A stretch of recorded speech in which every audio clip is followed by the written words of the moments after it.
Okay, guys. You know what assignments are due this Friday, but just as a quick reminder, your Journal 12 is due on Friday, and so is the Horatio Alger activity. If you have not started it yet, or even if you have, remember we're responding to all of those questions in complete sentences. You're going to use evidence from the reading to back up your responses, and we are going to pick right up where we left off yesterday. We started talking about J.P. Morgan and the along with the other captains of industry or robber barons, however you'd like to describe them. J.P. Morgan is going to have kind of a different pathway into gaining the money that he comes into at the time. To begin, he comes from a family of wealth, so this is not the same as the paths of those that worked and built from the ground up, like the Rockefellers, the Carnegies, the Vanderbilts. JP Morgan is also going to use the power of investment to build his wealth. As you see in the political cartoon there, he's depicted as an octopus having a hand in all of those major industries, and he did that through investing in them. He would put down certain amounts of money within the industry or buy up pieces of it, and he would make a return on that money from growing the business. In particular, he does this with the railroad industry. What he would do is he would buy up certain railroad competitors, and he would reorganize and consolidate those companies. And this created a type of monopoly where he would be the only one who owned railway lines from certain parts of the country to others. And in that process, he made a significant amount of money. Eventually, he's going to control 1/6 of the railway lines that existed in the United States. Another point to prove his wealth, he is going to buy Carnegie Steel, the entire company, in 1901 for $500 million. He renames it US Steel, and that is going to see a double. It becomes, in 10 years, double what he paid for it. It turns into a $1 billion company. Now, even just to provide further proof of his wealth, two times in U.S. history, in 1895 and in 1907, Morgan is going to bail out the United States government during two separate economic crises. He's going to loan the United States government the first time $60 million in 1895 from his own personal stock of gold. And that is going to help the government out of the financial downfall that it was in. So he's so wealthy, not only does he control Carnegie Steel, turns it into US Steel, but he buys or he gives gold to the US government in order to bail us out of a crisis. Just the amount of power these men had. Now, I want to further talk about the relationship between government and big business, but in order for us to do so, we kind of have to go back in time to be able to go forward.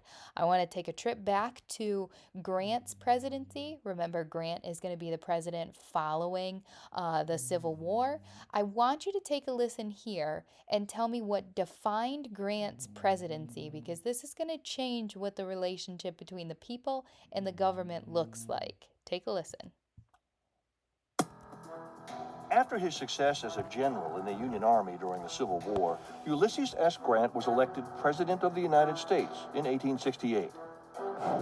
Grant upheld the Reconstruction policies set by Congress, which included maintaining federal troops in the South to protect the newly granted civil rights for blacks. But he was soon distracted by a series of scandals that plagued his administration. He may have been an exceptional military commander, but Grant had little experience making administrative policy decisions. He relies on his handlers to create his cabinet, to set up his government, and in a lot of ways dictate what will be the priorities of the administration. And many of these people put in place in his administration, his cabinet officials, turned out to be hopelessly corrupt. This corruption led to a number of scandals in the Grant administration. One involved a railroad company called Crédit Mobilier, where in 1872, stockholders cheated their own company out of millions of dollars. Among the stockholders were members of the United States Congress and Grant's own vice president, Schuyler Colfax. Another blow to the Grant administration occurred in 1873, when Jay Cooke and Company, one of the biggest financiers of the building of a transcontinental railroad, declared bankruptcy. This created a ripple effect that caused many other businesses and financiers of the railroad to also go bankrupt. This financial panic led to a national depression, because outside of agriculture, the railroads were the largest employers in the United States. Millions of Americans lost their jobs. The Depression was followed by another scandal known as the Whiskey Ring. In 1875, government officials, including Grant's private secretary, Orville Babcock, filed false reports to cheat the government out of $3 million in tax revenue on liquor. Although it was never proven that Grant himself was involved in any of these misdeeds, his administration suffered greatly in the eyes of the public. The scandals of the 1870s essentially weigh down Grant's administration and divert a lot of attention and energy so that they lose a lot of political capital. They don't have the ability to maintain a vigorous Reconstruction policy. And that's key in understanding why the federal commitment to Reconstruction, it's one of many reasons why the federal commitment begins to wane in the 1870s.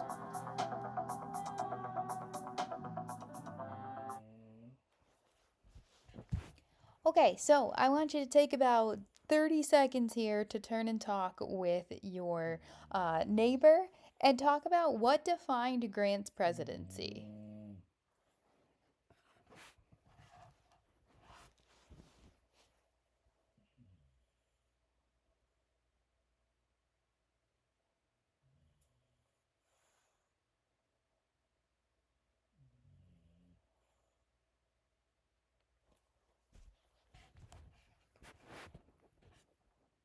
Okay, I hope you got to Grant's presidency was defined by that whiskey ring scandal or just scandal in general. What actually was happening is Grant comes into the presidency and he's a war guy.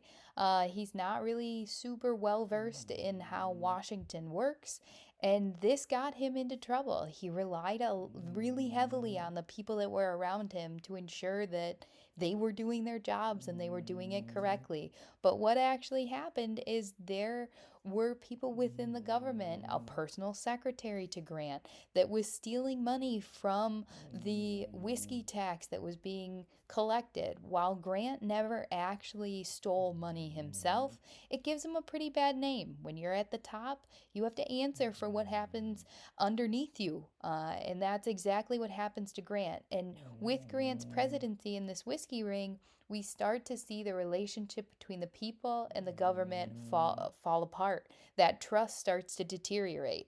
Now, to make worse for wear here, you have Rutherford B. Hayes, who comes in next as a Republican president through the Compromise of 1877. People are really going to look at him and say, that's not my president. And because of that, the way he gets the presidency, he isn't really an effective president. It's too much to overcome the scandal, and people really lose faith in him as a president and the presidency in general. After Hayes, you're going to have James Garfield who comes in. And James Garfield is going to attempt to pass what was called the Pendleton Act. The goal of the Pendleton Act was to get rid of some of these people within the government positions or civil service positions that hadn't really earned them. And what it set up was civil service reform, where people essentially would have to test in or qualify for positions. Now, Garfield is going to attempt to pass the Pendleton Act, but he gets assassinated by a man who was upset over not receiving a political position that he wanted, and Chester Arthur comes into the presidency. Chester Arthur is going to pass this Pendleton Civil Service Act, which is good news, but we had to have a president assassinated in order for that to happen. Again, very messy, not real consistency in the presidency here. Grover Cleveland will come into the presidency next. He is going to be known as the president who uses the veto. He is uh, going to be elected in 1885. He's the first Democratic president that we had since Lincoln was elected in 1860. He tries to reduce government spending and lower the protective tariff that had been put into place to help industry. And he does this through the use of the veto. This doesn't earn him any friends. The only friend he gets is the support of Tammany Hall, but that will not come until his second term. You'll notice that Cleveland is elected, then we have another president, and then Cleveland gets elected again. Cleveland will be a two-term president, but up until this point, he is the only president that has served two terms that were not consecutive. In between his two terms, you have Benjamin Harrison, who is the grandson of William Henry Harrison. He is going to attempt to work to improve veteran benefits by advocating for a conservation program. He'll be president from 1889 to 1893. He passes the Sherman Antitrust Act, but remember what we said about the Sherman Antitrust Act yesterday. It was very ineffective. Um, then we are going to see Cleveland come in for his second term as president. His second term, he is going to be struck with the Panic of 1893. And in this panic, we see the economy taking a downturn. The average person during this economic crash is really going to suffer. And what hurts Cleveland is he really doesn't help the people. We're going to come back to Cleveland because he has a pretty significant role when it comes to workers attempting to earn protection from the government. And during one of those arguments, the union strikes, this skirmish between people and their business leadership, he's going to choose big business. And again, that really hurts his image. What we then see is the people are going to shift from the Democratic Party back to the Republican Party. And they will elect William McKinley, who was a Republican. He was a Democrat who was running against William Jennings Bryan.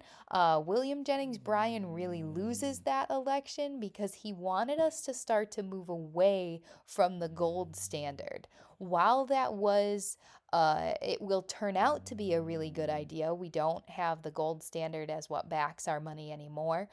It will be too progressive for the time. We're going to come back to William Jennings Bryan, so I'm not skipping over him, but just know that William McKinley, a Republican, wins out here.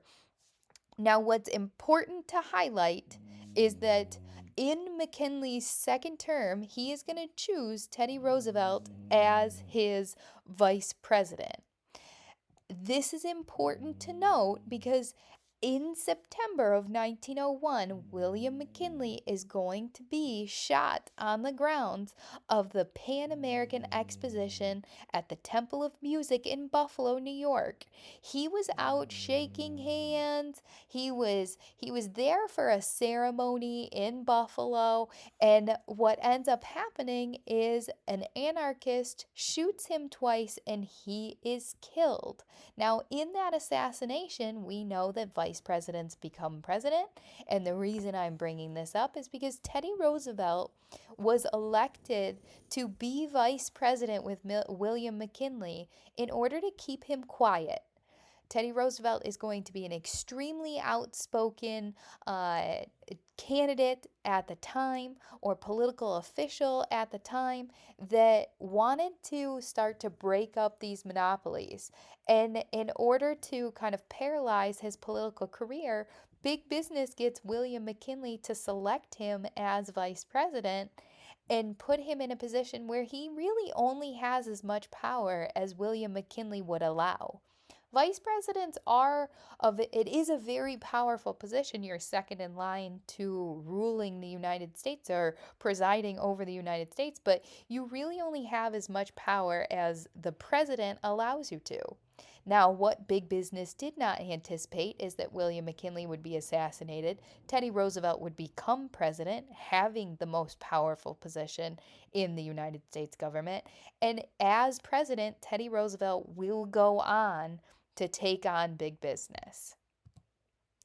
Now, just to give a little perspective before we get into some actual government action, we have to think about what the politics looked like during this Gilded Age. Now, this is the first time we're really going to be using this term Gilded Age, so I want you to picture a piece of costume jewelry. On the outside, it looks very gold, it looks very shiny, but costume jewelry is fake. And on the inside, there is not gold. It could be any metal, it could be plastic. It is not solid. The Gilded Age is very much like that. On the outside, looking in on the United States during the Second Industrial Revolution, we look great. Our economy is skyrocketing, our businesses are growing, we have all these new products. But if you peeled back that first layer of gold, underneath it doesn't look so good. Our workers are suffering, our poor are incredibly poor, our cities are not clean. The wealthy are living a very lavish lifestyle, but that is a very small percent of the population. So we refer to this time as the Gilded Age because of that.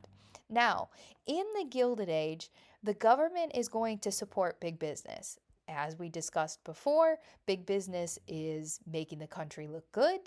It is making the country money. It is providing jobs, not safe jobs, not great jobs, but there are jobs. So big business will be supported by politics, by the government.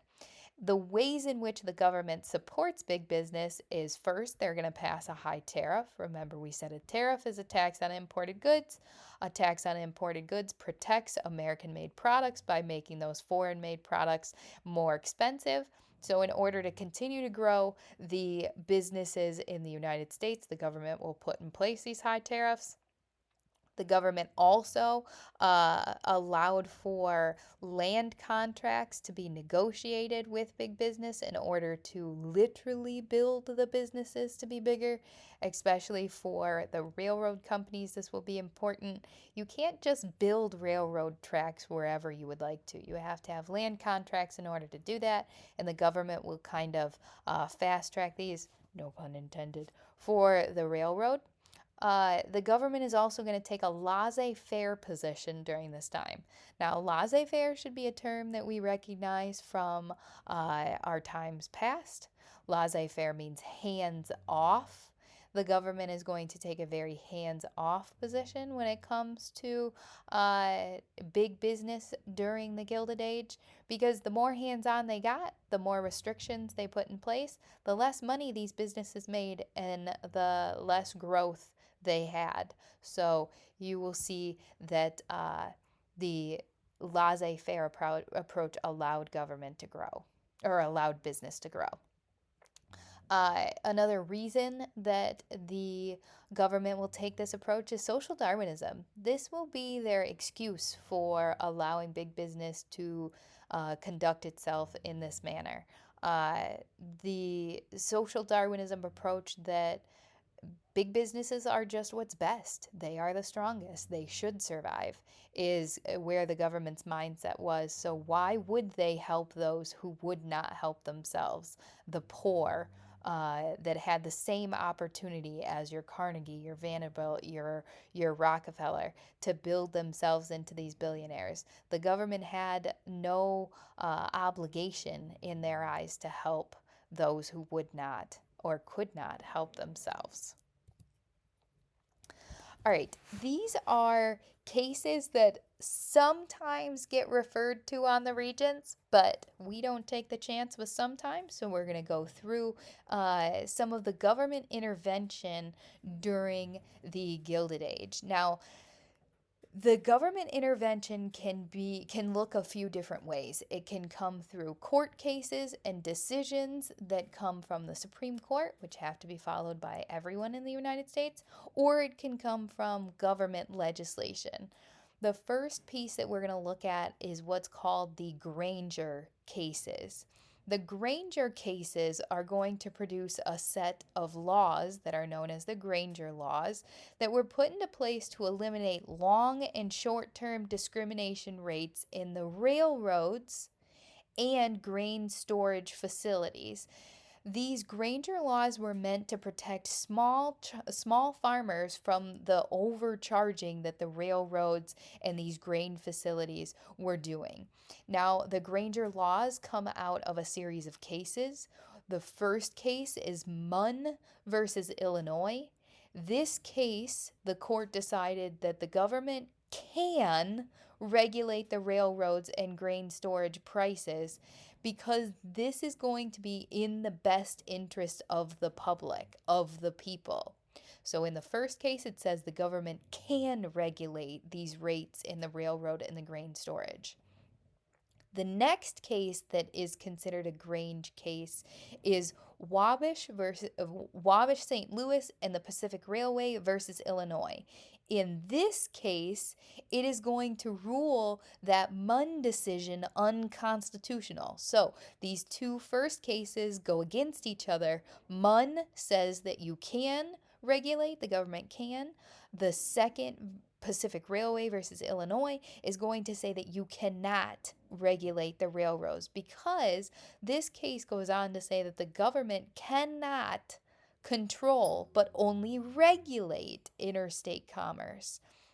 So it's kind of fine tuning the language. Because these cases go back and forth, can we, can't we, can we, can't we, what eventually this leads to is the forming of the Interstate Commerce Commission in 1887. This is going to be abbreviated to the ICC. The Interstate Commerce Commission is a commission that was set out to monitor business operations. It was intended to oversee this interstate railroad procedures, but it doesn't have any law-making powers. It only can require that railroads send records so that Congress can regulate. It is an independent government agency, meaning that people aren't elected to it. It's going to change, it is going to be charged with regulating the economics and services of specified carriers engaged in transporting between states. So really, it is setting out to regulate the business that goes from state to state. Doesn't have any lawmaking powers, though. And then we are going to see the next step, just 3 years later, the Sherman Antitrust Act is passed. Now, we talked about the Sherman Antitrust Act yesterday and that very vague language that was used. It wasn't specific enough, and it made it really difficult for the government to prosecute. So in these first pieces of government intervention with the Granger cases and the Sherman Antitrust Act, you see the government doing something, but it doesn't seem to be enough to stop these monopolies or to stop the harm that is being caused to the consumers. The next case that we're going to see is U.S. versus E.C. Knight. Now, E.C. Knight was a sugar industry that owned 98% of the industry. At the time, in 1896, the only tool in the government's toolbox to go after a monopoly was the Sherman Antitrust Act. So in this case, when the United States government is trying to prove that E.C. Knight is a monopoly, in the case, it was found that the combination of businesses within the state had no direct relation to that interstate commerce that the Sherman Antitrust Act outlawed, and there was no violation of the Sherman Antitrust Act. So essentially what this case said is that you could own 98% of the industry and not be a monopoly. I don't know about you, but 98% is very close to 100%, and that sounds like a monopoly to me. It is not going to be until 1904, so that's 14 years after the Sherman Antitrust Act is passed, that the Sherman Antitrust Act was successfully used. When Teddy Roosevelt comes into the presidency, he had vowed that he, with the Department of Justice, would go to bust up trusts or monopolies and use the Sherman Antitrust Act. So Roosevelt is going to order the Department of Justice to take on the Northern Securities Company, which was a railroad company, for violating the Sherman Antitrust Act. Now, I don't know about you, but when we say interstate commerce, and that's trading between the states, railroads trade between the states. The railroad industry sounds like it would be the perfect one to go after with the Sherman Antitrust Act, which was exactly Teddy Roosevelt's thought.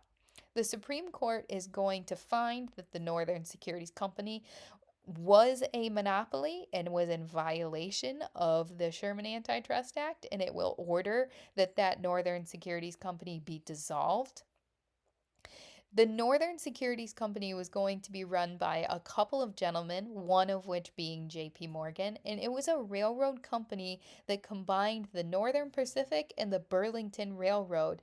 And they were when this merger happened, it combined two of the largest railroads, and that's what got them into trouble. This case, the Northern Securities Company case, is the first time that we successfully use the Sherman Antitrust Act. It also gets Teddy Roosevelt the nickname of Trust Buster because he officially broke up that trust. Now, the next piece of government intervention that we have to see is the Clayton Antitrust Act, which was passed in 1914. This act was setting out to revise the Sherman Antitrust Act. And what it did was it became more explicit in what can and cannot happen. The Sherman Antitrust Act was vague in its language. So, what did the Clayton Antitrust Act do? It became very clear. It banned the monopolistic practices in businesses and it attacked the specific attributes of trusts. What the Clayton Antitrust Act also did was start to protect workers by allowing for unions to form.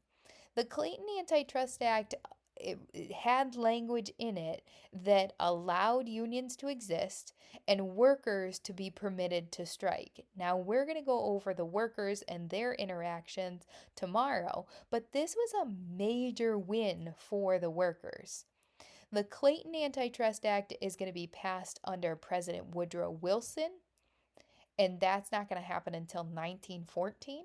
So it took from 1890 to 1914 for the government to kind of come full circle and really crack down on with legislation on what should and should not be done in monopolies. But even just having the Clayton Antitrust Act was not enough. Now we were going to have to apply that Clayton Antitrust Act and start to break up the monopolies that had been allowed to form for so many decades.